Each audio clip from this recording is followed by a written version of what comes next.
Good evening and welcome to In the Paint. 'Twas 6 days before Christmas, and all Sports 10 was dreaming about was high school basketball.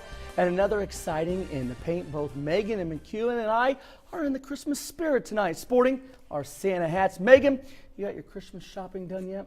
You know, I've gotten a lot of it done, most of it. The hardest person I've had time shopping for, though, is you. Really? I have to find you something, yes.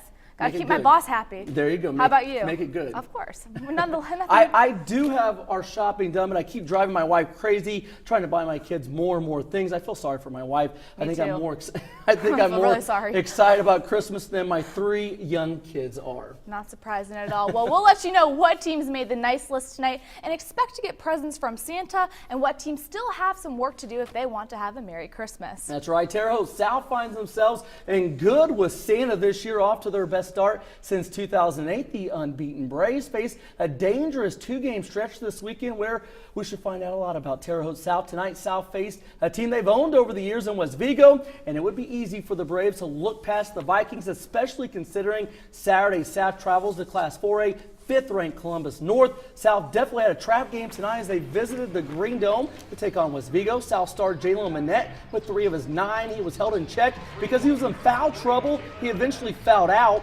6'8" Austin Sappingfield with the deep 2 for West Vigo.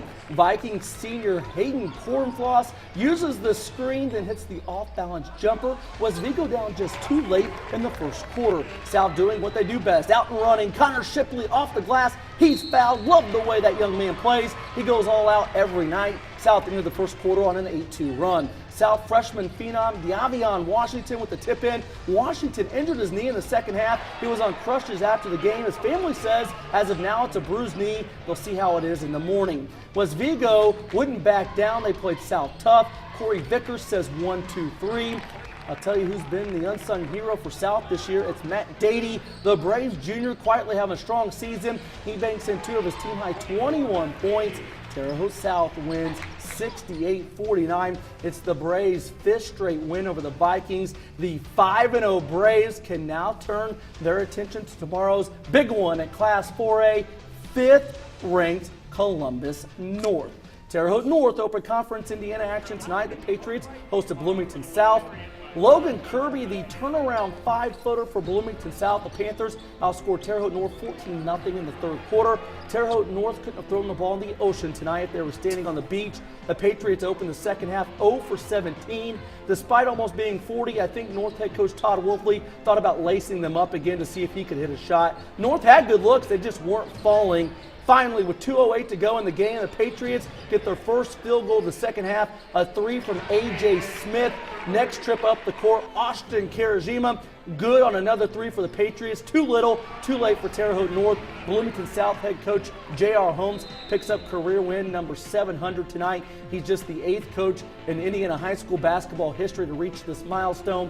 Bloomington South wins 48-33. Terre Haute North is now 3-3 on the season. Megan. Well, the Grinch had been with the Northview Knights. After losing their first 4 games of the season, Northview finally picked up their first win of the year on Saturday at North Vermilion.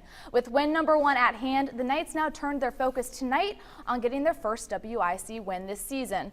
The Knights 0-2 in conference hosted Edgewood in a WIC showdown. Northview's Braden Tucker makes a great cut to the hoop, finishes at the basket with contact. That cuts the Knights' deficit to 15. Now, you've got to be pretty athletic to make a move like this at 6'8". Drew Lumsden looks like a guard with that drive, finishes in the lane. Northview heads into the fourth quarter down 13. Dylan Hyatt finds Tristan Reese underneath the basket. Easy 2 for him. I wish I was that athletic. And here's Hunter Reagan driving and finishing up the middle of the lane. The Knights are now only down by 12, but Edgewood was just too much to handle. This time as Austin Renner cuts into the middle of the lane and finishes on the left side. And Edgewood edges out Northview 53-41. Well, don't worry, we still have several more stocking stuffers to bring you, including action from Shakamak, North Central, North Knox, and Vincent's Reveille. And we'll head out west to Putnam County with stops at Cloverdale and South Putnam when our In the Paint Christmas edition continues.